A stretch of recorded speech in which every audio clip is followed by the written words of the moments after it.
Vamos dar continuidade à aula de parasitologia. E aí, vamos dar continuidade à aula sobre a amebíase.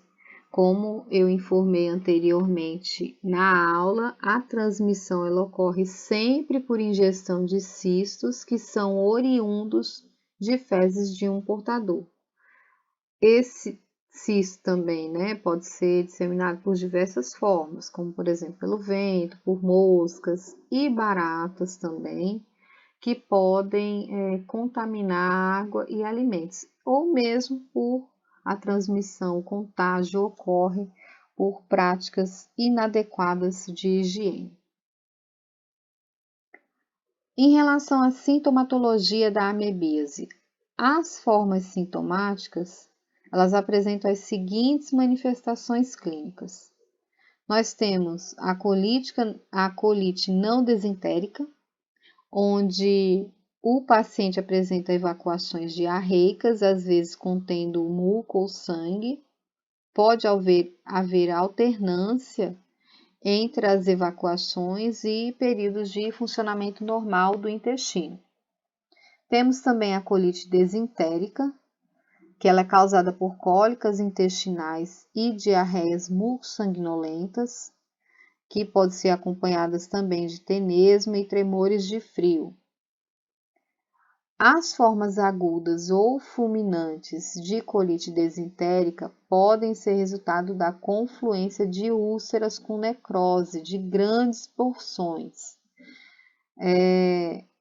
Muitas vezes, até mesmo com contaminação por bactérias do trato gastrointestinal, culminando também em perfurações múltiplas. Temos também a amebíase extraintestinal. É uma forma rara da amebíase, sendo que a forma mais comum é a necrose amebiana do fígado, que é caracterizada na fase aguda por febre, dores brandas, hepatomegalia e dores abdominais. Pode-se observar ainda anorexia, anemia leve e leucocitose sem eosinofilia, e entre outros sintomas também. Os indivíduos, quando eles estão infectados, eles podem desenvolver essa amebíase extraintestinal e pode apresentar uma doença hepática meses ou até mesmo anos após a infecção, sendo que geralmente não apresentam cistos nas fezes e nem infecção intestinal. Outras localizações extraintestinais mais raras, mas que pode acontecer, são no pulmão, no cérebro e até mesmo na pele.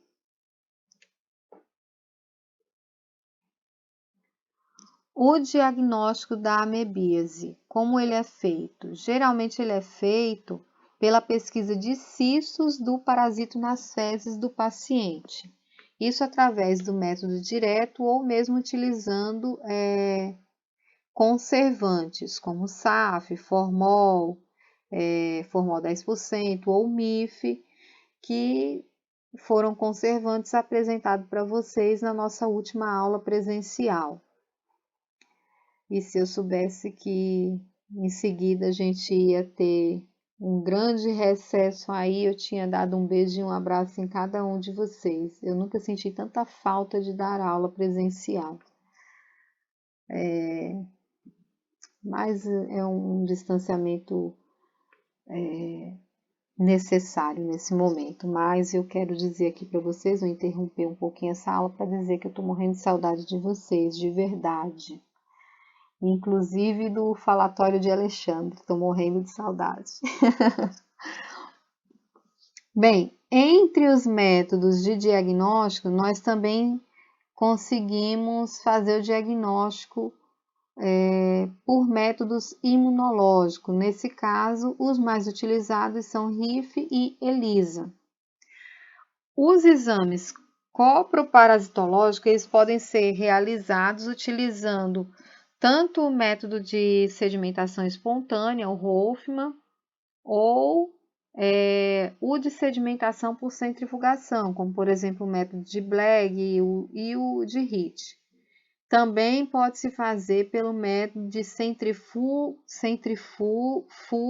flutuação, eita, quase que não sai, que foi elaborado por Faust, ou conhecido também como método de Faust. Outra forma de diagnóstico é através da pesquisa do parasito nas lesões ulcerosas do intestino ou da pele, através de biópsia. Bem, a profilaxia. A gente sabe que cerca de 480 milhões de pessoas no mundo são infectadas com entamoeba histolítica e das quais só 10% apresentam formas invasoras, isto é, alterações intestinais ou extraintestinais. A disseminação da amebíase, como a gente sabe, ela está condicionada a precárias condições de higiene, de educação, educação sanitária e alimentação, principalmente nas regiões subdesenvolvidas ou em desenvolvimento. Então, assim, adequadas condições de habitação, existência de sistemas de coleta e tratamento de esgoto e abastecimento de água potável são ações que vão impedir a disseminação da doença. Aí a Alexandre deve estar se coçando, né, para me fazer uma pergunta que eu sei. Então, eu imagino que a principal dúvida dele nesse momento seja em relação ao tratamento. Para o tratamento da doença, devem ser usados amebicidas, que atuam diretamente na luz intestinal e em outros tecidos. Bem, vamos aprender agora a morfologia de outras amebas que foram relatadas na primeira parte da aula sobre os protozoários. Como a gente já viu a morfologia a respeito da entamoeba histolítica, vamos visualizar a morfologia de outras amebas. Aí vamos falar agora sobre a particularidade morfológica de cada espécie de ameba. A entamoeba coli, ela apresenta cistos e trofozoítos, sendo que o trofozoito, como visualizamos na figura,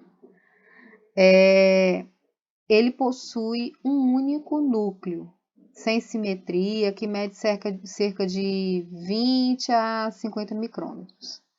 E ele possui um cariossoma excêntrico, grande e grosseiro. O nucleoplasma é cheio de grânulos de cromatina. A membrana nuclear ela é revestida internamente de forma irregular por grânulos grosseiros. O citoplasma não é diferenciado em endo e ectoplasma. Desculpa. Como eu estava falando, o citoplasma ele não é diferenciado em endo e ectoplasma, sendo rico em vacúolos digestivos, contendo inclusões com bactérias, detritos alimentares e até cistos de outros protozoários. Já o cisto de entamoeba coli, como podemos ver na imagem, ele apresenta-se como uma pequena esfera de 15 a 20 micrômetros, possuindo de 1 até 8 núcleos, mas na maioria das vezes eu observo 5 núcleos. Na prática parasitológica, na rotina parasitológica, eu observo, na maioria das vezes, 5 núcleos. Além disso, internamente, observamos corpos cromatóides finos, semelhantes a feixes ou agulhas. Quando é feita a coração pela hematoxilina férrica nos trofozoítos, observa-se um endoplasma granuloso e intensamente vaculizado. O núcleo ele é volumoso, A membrana nuclear ela é nítida, com os grânulos de cromatina distribuídos grosseira e irregularmente na parte interna dessa membrana. O cariossoma ele é excêntrico. Já nos cistos, geralmente quando é corado pelo Lugol ou pela hematoxilina férrica, observa-se uma parede cística bastante espessa ou uma dupla membrana. Os núcleos eles vão se apresentar morfologicamente semelhante aos dos trofozoítos, sendo menores nos cistos e multinucleados. Possuem uma cromatina irregular e um cariossoma grande e excêntrico.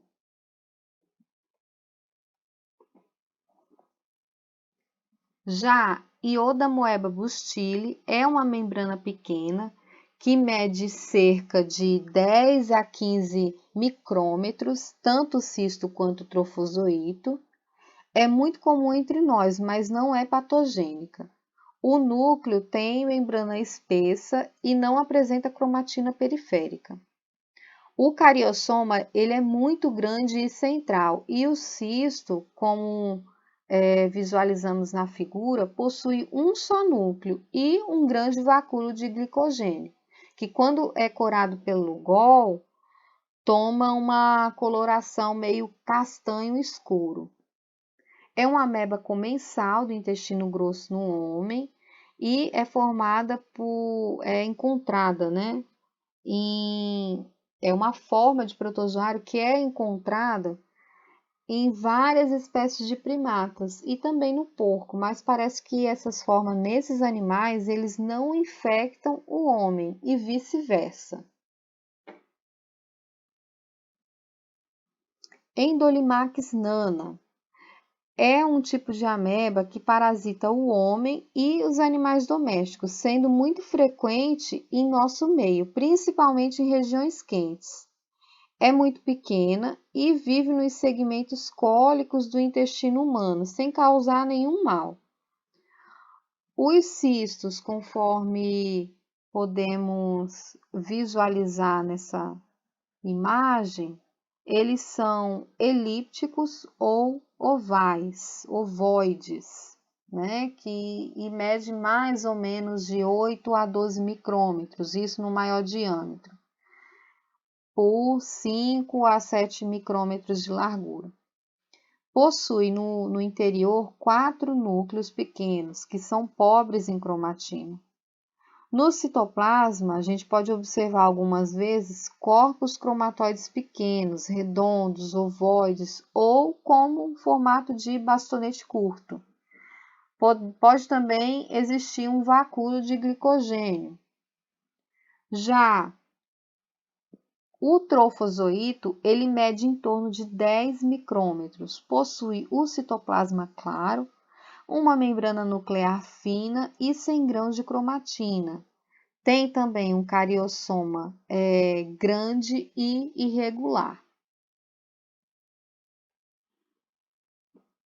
Bem, e como eu sempre gosto de passar mapas para vocês ou esboço de algumas imagens, esse é um esquema, um desenho esquemático, na verdade, com algumas características morfológicas, que pode auxiliar na distinção entre as espécies de amebas. É para vocês estudarem, para começar a treinar o olho, né? Para a gente treinar o olho. Vão treinando o olho aí enquanto nossas aulas práticas presenciais elas não começam. Lembrando que é um desenho esquemático, viu, gente? É só para auxiliar vocês nos estudos de como fazer a identificação das espécies. E agora nós vamos falar sobre a giardíase, que é uma importante doença que acomete humanos, também acomete animais, né? Lógico que cepas diferentes, e é causada por protozoários. No filo Sarcomastigófora, nós temos os protozoários flagelados.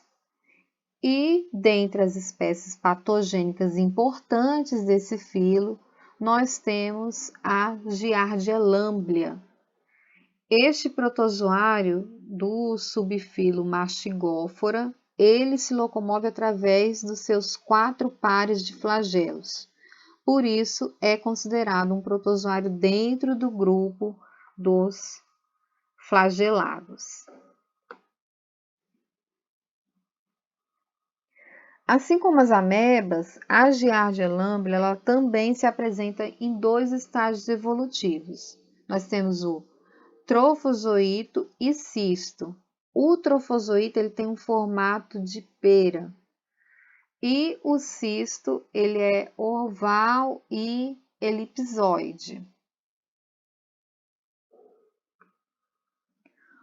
Os trofozoitos são muito pequenos, de 10 a 20 micrômetros, e também são delicados. Apresentam um formato piriforme, ou também a gente pode dizer formato de pera, tem simetria bilateral. E isso é uma característica muito importante, ter simetria bilateral. Apresentam 4, isso para essa espécie, viu, gente? Apresentam 4 pares de flagelos e um disco suctorial na face ventral complexa, que parece aí os olhinhos, o contorno de olhinhos. Eu imagino que a Amanda deve estar formulando aí alguma característica morfológica para o trofozoito da giardia. Porque a Amanda é minha aluna especial. Doidinha, mas é especial. Bora lá, gente, ó.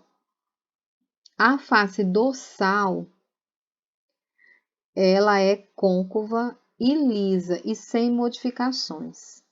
Internamente são vistos 2 núcleos na parte mais larga da célula e por trás por trás do suco suctorial são encontrados ou além das demais organelas de uma célula eucariótica típica, né, são encontrados os axonêmicas dos flagelos e corpos medianos ou parabasais, cujo formato é usado para identificar as diferentes espécies de giardia. Essas estruturas, elas são mais fortemente coradas que as demais na microscopia óptica e são constituídos por microtúbulos e proteínas contráteis, assim como o citoesqueleto do disco suctorial. Todas essas espécies aí que a gente pode visualizar na tela são trofozoitos de giardia e alguém pode me perguntar, mas por que eles estão com coloração diferente? É mesmo por conta da coloração que é feita na lâmina, tá ok? Cisto é outra forma, né, da giardia e ela ainda é menor.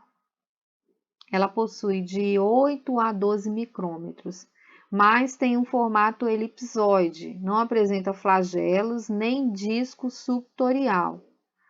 No seu interior são observados de 2 a 4 núcleos. Os axonemas e resquícios do citoesqueleto do disco suctorial também podem ser visualizados no interior do cisto. Ao contrário do trofozoito, que é organizado e apresenta simetria, o cisto ele se apresenta bastante desorganizado, sem nenhuma simetria na disposição das suas estruturas como um todo, certo? Por isso que a questão da simetria é muito importante para a identificação do trofozoito de giardia. Bem, a giardia lamblia é um parasita monoxênico, ou seja, não requer um hospedeiro intermediário. A via normal de infecção ela ocorre pela ingestão de cistos. Após a ingestão do cisto, tem o desencestamento, que é iniciado já no meio ácido do estômago e é completado no duodeno e jejum, onde ocorre a colonização do intestino delgado pelos trofozoitos. Esses trofozoitos eles se reproduzem por divisão binária longitudinal. O ciclo ele se completa pelo encistamento do parasita e sua eliminação para o meio exterior. Esse processo inicia-se no baixo ilho e no seco. O encistamento ele é provocado pela alteração no pH intestinal, tem um estímulo de sais biliares e também o deslocamento do trofozoito na mucosa. Ao redor do trofozoito é secretado pelo próprio parasita, uma membrana cística que é resistente, que tem quitina em sua composição. Os cistos, eles são resistentes e em condições favoráveis de temperatura e umidade, eles podem sobreviver por alguns meses no ambiente. Resumidamente, dizemos que a transmissão da giardíase ela é fecal-oral, seja pela contaminação de alimentos com cistos ou trofozoítos, ou ainda a contaminação pode ocorrer por práticas inadequadas de higiene. Os sintomas da giardíase, eles costumam ser ligeiros, incluem náuseas intermitentes, flatulência, queixas abdominais, fezes volumosas, até amareladas e com mau cheiro. Uma diarreia muito forte na maioria das vezes. E se a afecção é grave, é possível que o doente não consiga absorver os alimentos ou os nutrientes mais importantes e, como resultado, perde muito peso. Devido ao período negativo que pode se apresentar o resultado parasitológico no diagnóstico parasitológico da giardíase, a gente pode encontrar alguns períodos que pode ser negativo. Então, por isso, devido a esse período negativo, é necessário coletar pelo menos 3 coletas em dias alternados. E essas fezes formadas, elas devem ser acondicionadas em solução conservante, na maioria das vezes em MIF, né, que é aquela substância que mistura mertiolate e iodoformol. E aí, em seguida, procede ao exame parasitológico por técnicas adequadas para a obtenção dos cistos desses protozoários. Pode ser por sedimentação espontânea ou mesmo por centriflutuação. Para as fezes diarreicas, sugere a coleta do material fresco no local da análise ou coleta com MIF na residência dessa pessoa, por exemplo. Isso visando preservar a estrutura do trofozoito até a análise. Pode também ser em uma solução salina, certo? Pode ser através de uma conservação com uma substância salina, mas na maioria das vezes se faz uma conservação com MIF. Em casos suspeitos que não foram confirmados por exame parasitológico de fezes, pode fazer enteroteste ou uma biópsia da mucosa do duodenal. E aí, assim, em relação ao diagnóstico parasitológico de giardíase, geralmente quando as fezes elas são formadas, né, ou fezes mais durinhas ou mesmo pastosas, a gente consegue observar a presença de cistos. E aí, mesmo em solução salina ou com a curação do Lugol, a gente consegue observar cistos. Já nas fezes diarreicas, geralmente a gente encontra trofozoítos, certo? E as fezes diarreicas, elas devem ser examinadas imediatamente após a coleta, ou colocar substâncias conservantes. Isso porque o trofozoito ele é muito sensível, então ele tem uma viabilidade curta. Então, às vezes, você vai visualizar um exame que está negativo, mas Na verdade, ele não era negativo, ele só não foi encontrado trofozoito porque o trofozoito é mais sensível, certo? Bem, gente, por hoje é isso que eu tenho para falar para vocês. Muito obrigado pela paciência, pela atenção. Os meus vídeos eu acho que não estão saindo muito bons, se comparado àqueles professores que têm mais experiência em produzir vídeos. Essa é uma modalidade nova para mim e tive muita dificuldade, ainda estou tendo muita dificuldade. E eu imagino que para vocês essa metodologia também não está sendo fácil, afinal, todo mundo está acostumado no formato presencial e de repente ter que fazer tudo online, mas tudo isso é para proteção momentânea da gente, tá ok? Em breve a gente vai se encontrar e se tiverem dúvidas, podem me contactar ou pelo WhatsApp que eu disponibilizo para vocês, ou pelo e-mail, tá certo? E quando a gente puder se encontrar presencialmente, se vocês tiverem dúvidas sobre o material, eu estarei à disposição para esclarecer todas as dúvidas. Um grande beijo a todos, se cuidem, fiquem com Deus e lavem as mãos e usem máscaras, viu? E lembrem-se, não é férias, é quarentena. Um beijo a todos.